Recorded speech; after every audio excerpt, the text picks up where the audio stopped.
what all of these things are for is salt-based lactic acid fermentation, and there's a myriad ways you can do it, maybe 5,000 ways.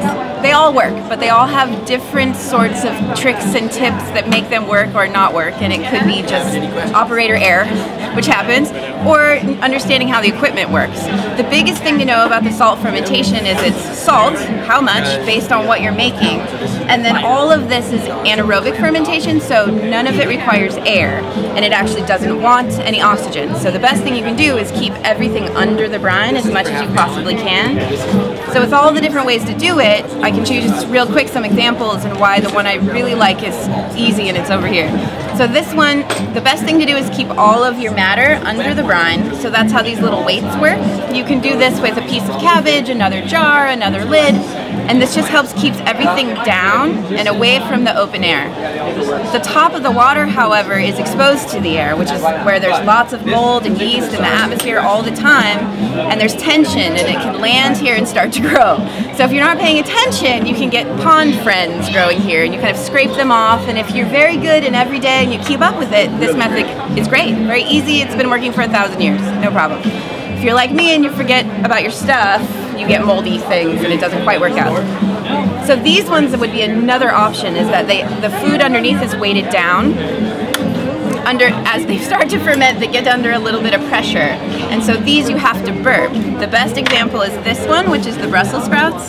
So I've literally been opening this every 5 minutes for the last 4 hours, and just again, as soon as I open it. So all of those bubbles all want to come out, and what that is as the lactic acid starts to be produced, so is carbon dioxide, and so if I didn't burp this, it would start to overflow drastically. It's like salt water everywhere all over your house, which, you know, it's fine, but you kind of want to keep the brine. The brine is precious, and so keeping it a little tight and burping it often is a good way to go. Always want to keep a bowl over it, so if you lose any of your brine, you can stuff it back in there and dump it back in. Which brings us to an easy option, which is the ones that have an airlock. And so these you have to burp all the time or pay attention to them so they don't build up too much pressure. Well, these burp themselves.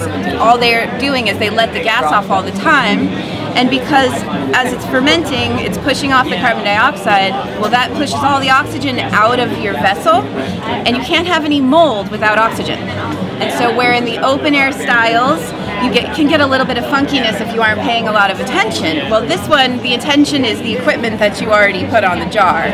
And the way that it works is it has this little cup that acts as a weight. It pushes everything down under the brine, and it has this little empty space in the middle so that your airlock never gets clogged. And so once it's screwed on, that's it. That's all you have to do. And that could be 5 days. The pickles I usually let go for at least a month.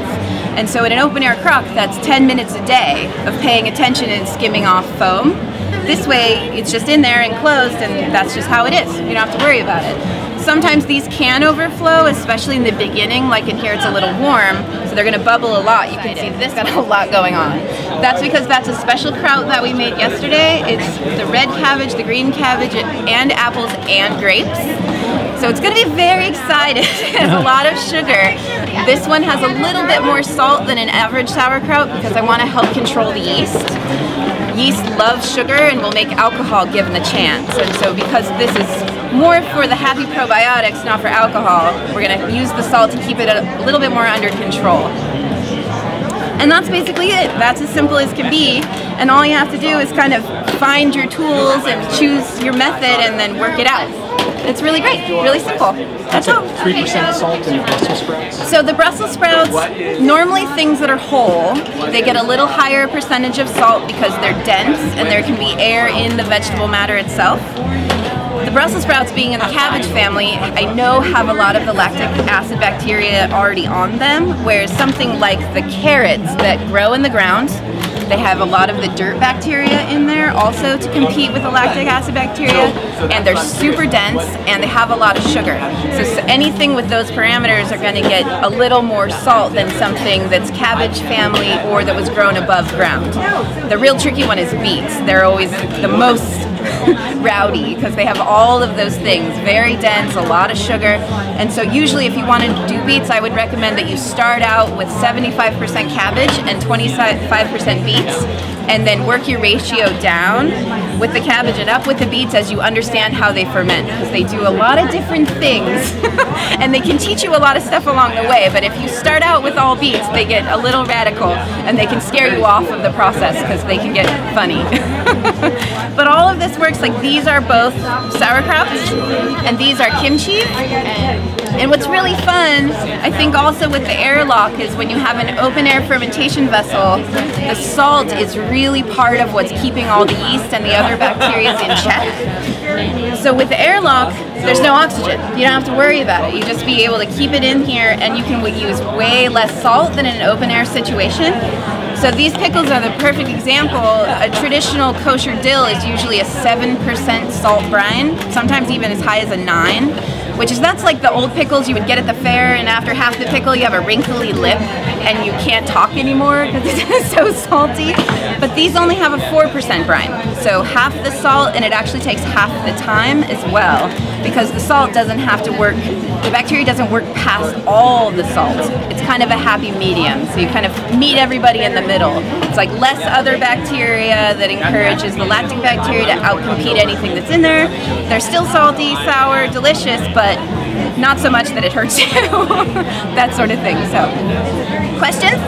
So the wide mouth is this little size. There's also the half-gallon size, which is a split half-moon set, and the reason is because this wide mouth has that nice shoulder, and it's kind of like the old German crocks that look like the little pot belly, and you can really wedge those in here. So something like these, I mean, if I didn't have a really good weight in here, I couldn't keep those Brussels sprouts down. You know, don't keep the Brussels sprouts down! They're so volatile, like even the bubbles just from, I mean, we burped it what, like 3 minutes ago? And there's already that many bubbles, so that's what's making them want to rise to the surface, is they have all that activity. So that size works wonderful for this jar. Otherwise, there's the the wide mouth size, and that's any wide mouth jar from a half pint to a half gallon, and they're really versatile because you get the set of 3. So you can do 1, just like in here, which is enough just to keep everything below the brine. Or this one, I'm actually using both systems. It's under pressure. You know something's right when you can't get the lid off. As long as I don't spill the kraut juice on myself. So this one, I didn't quite have enough cabbage to fill it all the way. And I don't want to have too much space in there because I don't want too much oxygen. I want to be able to have the carbon dioxide push all the oxygen out as much and quickly as possible. So I actually have 3 weights in this one too. And the reason why is because I wanted to get rid of that gap. And if I take these weights out, there it is. I already took one out. So that's a lot of headspace. That's a full 2 inches of headspace, which is a lot of oxygen to kind of replace with carbon dioxide. And the way that this one works is it has the little cup. Well, if it's not pushed up against the bottom of this, it's not pushing down against the cabbage either. So it's just going to float around in there, and that could be a fail point if it's not quite in there right, or this might not screw on right. So that's why I want to make sure that I can get that as high as possible without overflowing it. Or splashing myself. Yeah. It's just the juice from the cabbage. So typically with the krauts and the kimchis, it's usually all of the natural liquid that comes out of the vegetables. What's great about that is they're more nutrient dense than something that's done in a water brine.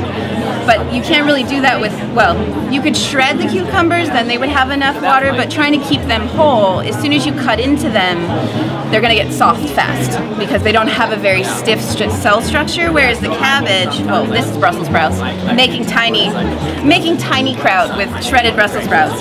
But even those are very firm. They have a really strong cell wall, whereas the cucumbers don't. I mean, even since this morning, these were picked last night, and just being in this warm room, they're starting starting to soften. So if you chop them, they get really soft really fast. That's why this one, that's a chips, like a chips kind of pickle, it's sliced, this will be done in 5 days. Because the bacteria has such free access to all of the cells because they're sliced. So you can get a lot of action, it happens really fast. Whereas these are solid. There's no entry point except for through the skin, so it takes a long time. With the pickles, what's great is they change color. First, the brine will change color. It'll get cloudy, which is, aside from bubbles, the most obvious thing that it's really happening.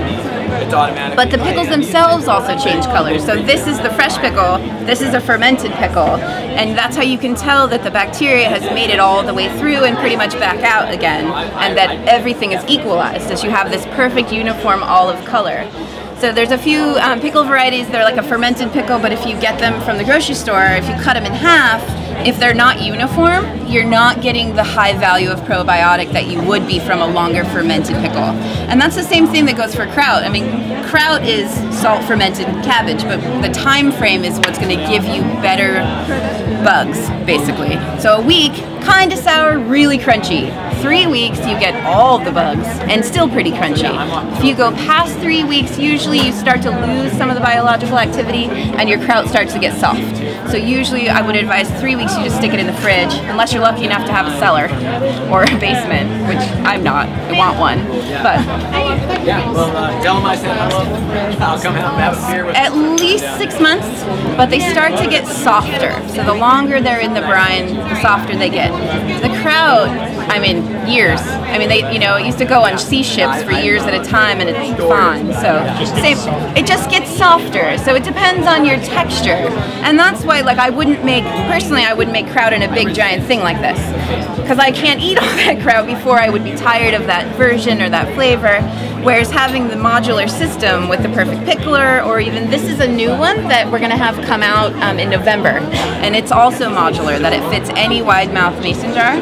And that's just a recent invention from our friend Karen, and it's kind of a closed system where it has a moat that is the airlock, and then it has a compression plate on the inside that acts as the weight. So very cool, and it's all stainless steel, so it's very sexy. That's an old German that you did too. It is, and so that's the same thing as the big crocks. And so that one is wonderful until the little moat dries up, and then the airlock fails. So they all have something. There's always something. And it used to be, if you had a big crock, you just did it every day. But most of us don't have big crocks or don't have that time to mess with it every day or have somewhere to store it.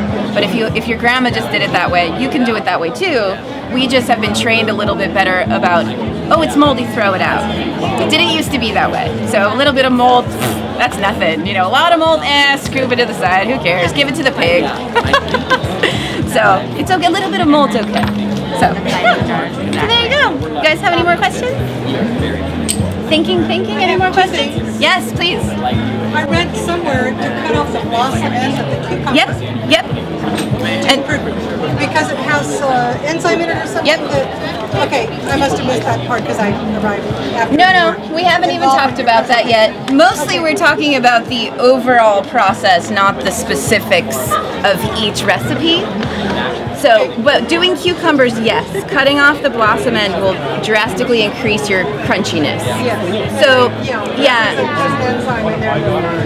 Well, it's designed to make the cucumber rot so that the seeds become free. So it's part of the action of the magic of the pickle, or the cucumber, is that it lays on the ground, it's designed to rot, so it gets more ripe. So either... Well, no. Yes, but it basically would rot, split open, so the seeds become available to the birds, because a bird can't take this, but the birds can take the seeds.